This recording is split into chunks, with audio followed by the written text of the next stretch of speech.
Hey Donnie, it's Friday. We're suffering this morning. Yeah. I'm in pretty rough shape, but I'm gonna go run, get it over with, because it's gonna be really hot this afternoon. Yeah, this 90-degree days need to break. That would help. Yeah. I love you. I love you too. See you in a little bit. Today, Johnny. Thank you. There's Ruby. Don left when it was still a little dark out. Well, sun was up, but it wasn't super up. Good morning, Ruby. Well, I opened up the doors because, boy, it was a little hot in the car this morning. Let's let the hot air out. At least now we have an excuse to use clothes all. All right, go for it. Mom's ready to go. We love that feature. It's cool. Also useful. Yep, now we just need to open all. Wanted that a few times at car demonstrations. There's Donnie! The sun is serious this morning about coming up.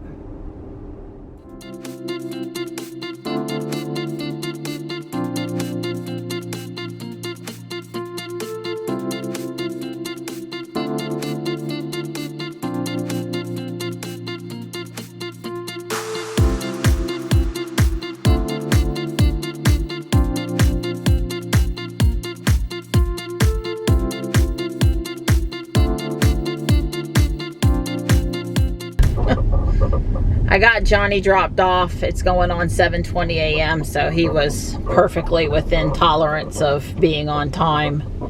And I'm just working my way back across town now. It is Midnight and Mittens Day to go get their yearly vet appointment and shots. Oh joy. So that's at 10 a.m. So I'll be loading them up shortly after I get home. And then Michelle wanted to make up for not being able to meet me Tuesday. Jarvis is doing much better. And I'm going to meet up with her and do a little bit of Friday shopping. I think what's going to happen is Michelle and I are going to go pick up Johnny this afternoon, sort of on the tail end of our shopping. So it's going to be another busy day in the neighborhood. This guy's having a great singles basketball game. I'm over here at the community center this morning. I'm just sending some gifts from Johnny's account on Pokemon Go, and I'm getting ready to go to the house. I drove through the Home Depot parking lot hoping that there would be some butterflies on the coneflower, but it's a little early and they were a little wet, and no luck. Hey there, buddy. Hi. Oh, how's my sweet boy doing? Was that a good stretch? Hi. Hi. You gonna roll over again, you sweet boy? Hi. So Don's helping I'm coming get Midnight and Mittens loaded up. All 30 pounds worth of cat. They're singing to me. They are singing to you.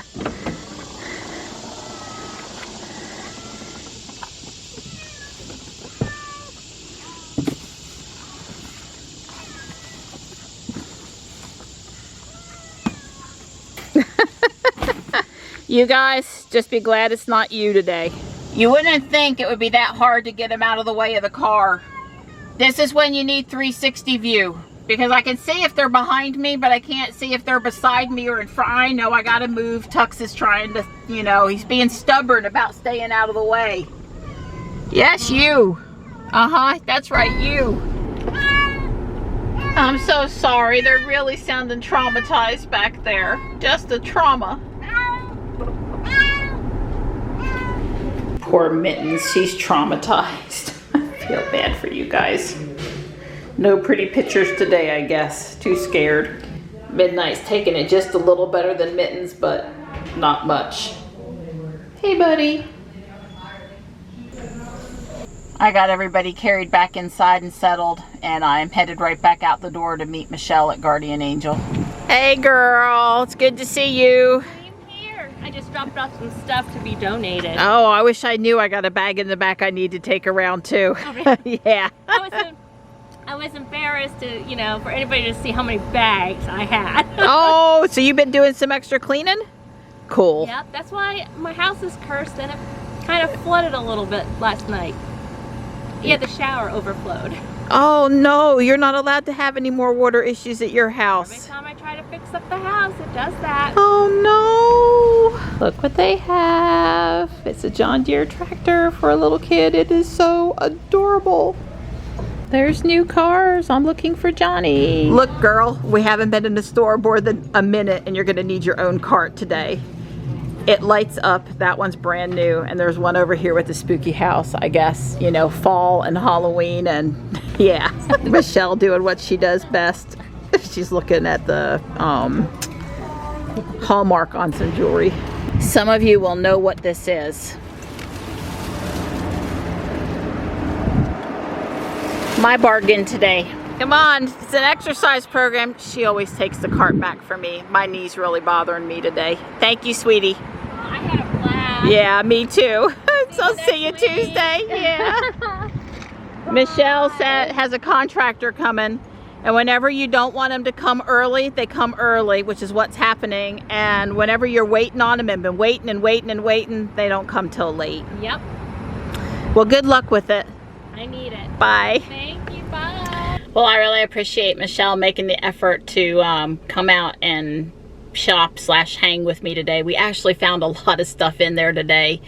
I guess the more often you go, the more you find. But yeah, her contractors, instead of coming at 3, is coming at 1. So we were gonna go someplace near Raleigh, and I was gonna, you know, she was gonna come with me and stuff, but it just didn't work out today. But it's okay. Now that I'm done bargain hunting, I'm gonna go butterfly hunting. I've got 15 or 20 minutes before I have to head out of Fuquay to get Johnny. Well, the coneflower looks adorable, but there are no swallowtails here, and I'm just not inspired to photograph the silver spotted skippers. And these flowers are really pretty too. I stopped to get unsweet tea and to use the restroom at the Bojangles on the way out of town, and I came back. I had Climate on, and I came back to the car and I got in, and I'm pretty sure she lit up. And she's been doing this thing that then she goes dark. And normally when I touch the screen, she comes right back on. The air's on, but she didn't do that today. My best guess is if I exit the car and re-enter, she'll come back to life again. So let's try that. Of course, I'm gonna have to actually open the door. Yeah, see, she came back on. Not that she was Okay, I had to tap it again, but it's on. Well, I was comfortable going with the flow. She was So, highly I don't know organized. what that glitch Even the was all spices in about, her but cupboard were it happened. alphabetized. There are lots of little showers popping up and going away and popping up and changing, and yeah, so the sky looks really unsettled this afternoon, but it's only 87 out there. Yay! Johnny is very excited to know that I went to Guardian Angel today. You can open the bag now. There's definitely something in there you're gonna like, buddy. I stopped at the car place here in Fuquay because I wanted to check out this Model S. 2015. 29,650 mileage. That's pretty low. I'm surprised. 43,995. At Inline Auto Sales, they also have a Nissan Leaf.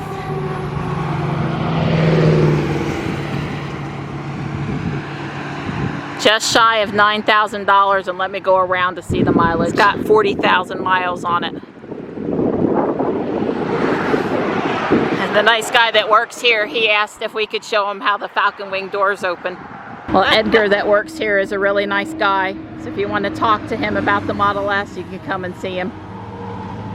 He said he drove it the other day and it was a lot of fun. And he thinks Tesla's going somewhere. I really appreciate the support. You can look at Mustangs, Johnny, when they're electric. Edgar went and got me the key. Of course, he wants me to check it out. Oh, wow. Do I really have to? That's right. It's not a Model X. I've actually got to press the key. All right. Now that I figured out how to get the key fob recognized by the car. Oh, it's got wooden dash. Yeah. Oh, yeah. Way cool. So that's why it didn't pop out the handles like I was expecting. They should probably address that before they can't get into the car. So it's VIN 86085, I think. It's a couple of software updates down, but that's because it doesn't have Wi-Fi. It's only got 3G here. It does have cabin overheat protection on, so that's good. Won't get totally burnt out. It's got 105 miles worth of range. He said they just use 110 outlet to charge it when they need to. Well, it's pretty cool. It's in good shape. It's not in bad shape for, how many miles did we say? Yeah, for 30,000 miles for 2015. How can you have a car since 2015 and only have 30,000 miles? Shoot, that's almost 1 year of driving for me. Yeah, black, non-perforated. Yeah, nice. Old school, no tall center console. This would actually work pretty great for me, I think. Yeah, it's also, should have mentioned, probably important, it's a 70D. Well, that was a more fun stop than I thought it was going to be. The guys in there are really cool. They love Tesla. They'd like to own a Tesla. They had lots of questions. I answered them. And yeah, I enjoyed that.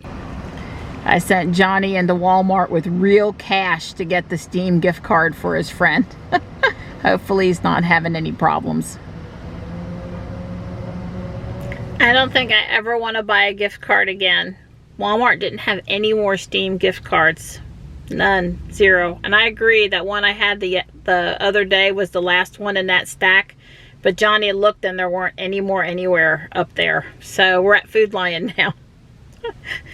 Why was this so complicated? Johnny's headed to his dad's for the weekend, and I don't have to take him back out to Taekwondo. So I guess that's it for today. 99.1 miles. Maybe I should go out and drive another 9/10 of a mile. So my sweet boy, he came and snuggled up between me and Dawn. I don't think he feels 100% from those shots.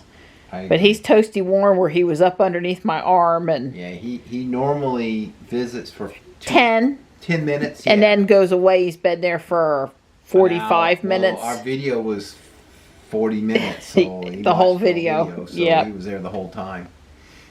Poor guy. Yeah, he'll get feeling better tomorrow, I'm sure. Now, you guys know that Dawn talks about watching Jack regularly on YouTube. Yeah. Jack Rickard over at EVTV. Yeah. And Jack, he made the Tesla news circuit today, big time. He's blog post. He has a blog post on his company's website. He owns a company in St. Gerardo, Missouri. He's a lifelong St. Gerardo boy. I've been watching Jack for at least 4 years.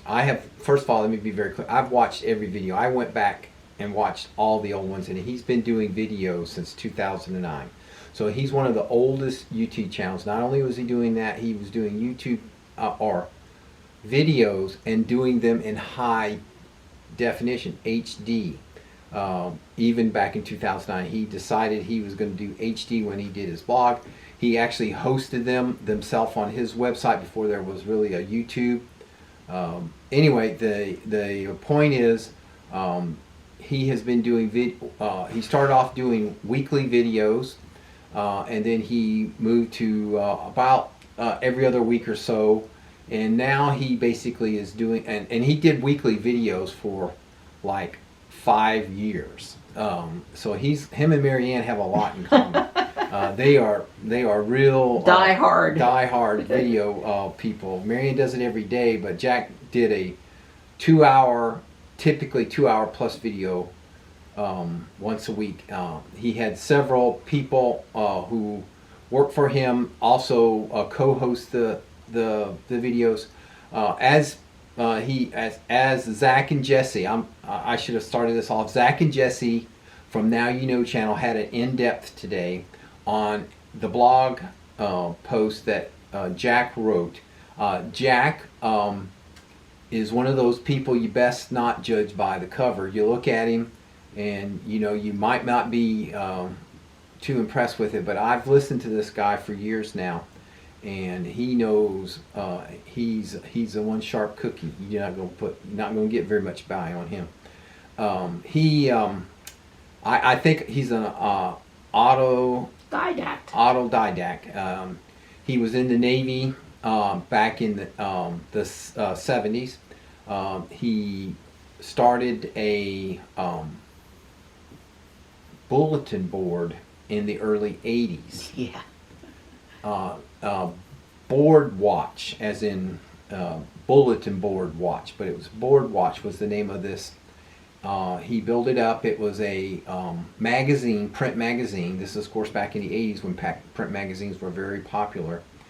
And he built the business up. Numerous people. I've heard the number, and I don't want to exaggerate, but the end of the rope there is in the early 90s. He saw 92 or so-ish. He saw the coming of the internet, and he jumped right on the internet. And one of the things Jack always points out is he's either been waiting for something to load, waiting for something to print, ever since the original IBM PC. So he's been around computers a long time. To finish up this little bit, what I'm going to get at is that he ended up selling this internet company, the board watch company, to a media firm, and he has said the exact amount of money, but I think he sold it for just over $30 million, which may not sound like much to you, but I think that's pretty impressive, especially in the early 90s. He's a pilot. He has he's a helicopter pilot. He's flies DC-3 C-47s. He owns an airport, and he's just he has literally. I don't know for a fact. He's never bragged on it, but he showed his house. He has the house right on the Mississippi River, and I would probably say it's the biggest house in Cape Girardeau. I don't know for a fact, but it's a very impressive looking home. So Jack's the garage is impressive. Yeah. We see a lot of the garage. So when you see this person he smokes and he wears Crocs and stuff. Hey, I wear Crocs. Hey, the man, I swear he's my idol. I'm telling you, when I grow up, I want to be just like Jack. Now, Jack's only like a year older than I am. I think he was born in 55, and I was born in 57. So he's like a year and a half older than I am. Anyway, he has been on his videos talking about the electric car industry way back when. He did do news segments at the beginning of each show where he went over the news, the car EV car sales, things, press releases. And in his blog post today, he brings up one of his favorite things is that, it wouldn't be remember every week would go by and he'd get another press release from VW. So VW has been issuing press releases about electric cars that is going to be out someday, and we're still waiting. And so anyway, I want to say I'm trying to give you all that background because if you see the now and you see Jack, you might kind of say but I'm telling you, he knows what's going on. He's made plenty of money in the stock market also, so he knows stock market. And the other thing he's a real expert on is obviously batteries and battery chemistry. I mean, as in he said he got into lithium-ion batteries after the process of creating hydrogen from sunlight, directly from sunlight. He was trying to figure out a way to do that. And there is a way to do it, and it worked, but it just wouldn't scale. It's just not effective. The batteries were much better, and all this was for electric vehicles. Anyway, to try move this forward a little bit, not to be so long-winded, Jack, in his conspiracy today, basically says Tesla, hands down, is the best car, period, bar none. There's none better, and I agree with that. He also went on to make very clear that they are selling every car they can build and building every car they can sell, so that the automobile market worldwide, I think, is 74 million cars, and the number of cars that Tesla sells right now accounts for like 0.46% of all the car wars. So basically the pie for cars is huge, and right now Tesla has this little sliver, and everybody else has all this, the rest of the pie. Well, the thing is, as he calls it, blue sky growth. There is no limit to the growth, in Jack's opinion, and mine also. In fact, I bought stock a couple years ago, shortly after we bought Ruby, pretty much, and he doesn't give stock advice, but he does mention, he's basically said he figures that by I think it was 5 years, so 2022, because it was in 2017 when he made this prediction, he expects Tesla stock in 2022 to sell for $950 a share. And then about a year later, I think right after the Model 3 really got cranky along, he had an update to that. He now expects Tesla stock to be selling for $1,500 a share by 2022. So Jack, he thinks, and I agree with him, that Tesla it has all upside. So he talks about in this conspiracy, and the Now You Know guys covered it much better than I'm going to, but basically the net of the conspiracy is we hear all this FUD from quote unquote short sellers. Jack's theory is there are no short sellers left. Even though there's 40% or 31% of Tesla's outstanding shares are quote shorted, that there's like 41 million actual shares being shorted, that the actual shorts got out here back last quarter when the stock went down to, like $189, it went below $200. That short, the thing about shorts is a real shorter, they're in business to make a profit. When the stock's high, they short the stock. When the stock price falls, they buy the stock and cash in. That's what the shorts do. There's been several cycles of this over the last year, and as he documents in his blog post, that all the real shorters, they're out of the stock. The only people who are currently holding Tesla stock short are somebody who are not interested in making a profit. They could care on the stock, on Tesla. They don't care anything about making money off of Tesla stock. They simply are holding the stock or shorting the stock to manipulate and destroy a Tesla. And Jack's very clear in his blog post. He feels that the Security and Exchange Commission is absolutely been bought. That you may not be able to buy Elon Musk since he owns 38 million shares of Tesla, but you can buy some little regulator. We all know it happens. So Jack's theory is that the SEC has been bought, and because if they hadn't been bought, it's this stock manipulation done by these remaining shorters is totally illegal. And the SEC's job is to see that type of manipulation and do something about it. And the fact that the SEC, Security and Exchange Commission, is doing nothing means they're in on it. They are complicitous with this. All right. So who has the stock? Well, Jack has his I don't want to call it conspiracy theory because I believe he's right. He's saying it's the oil companies. Basically, each day in the U.S., 100 million barrels of oil at $55 a barrel, which is $5.5 billion of oil just for transportation, is sold in the U.S. every day. Every day. And then half of that or $5.5 billion is sold every day. Half of that is used for automobiles. So that's $2.75 billion every day.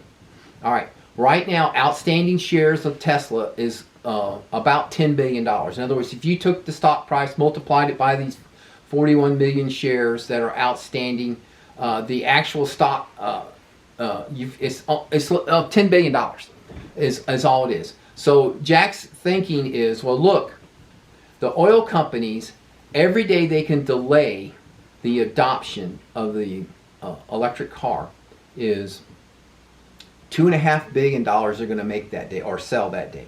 So $10 billion is only a couple days oil revenue. It's trivial on their $2 trillion per year business. And if you mix the car business and the oil business, and Jack documents the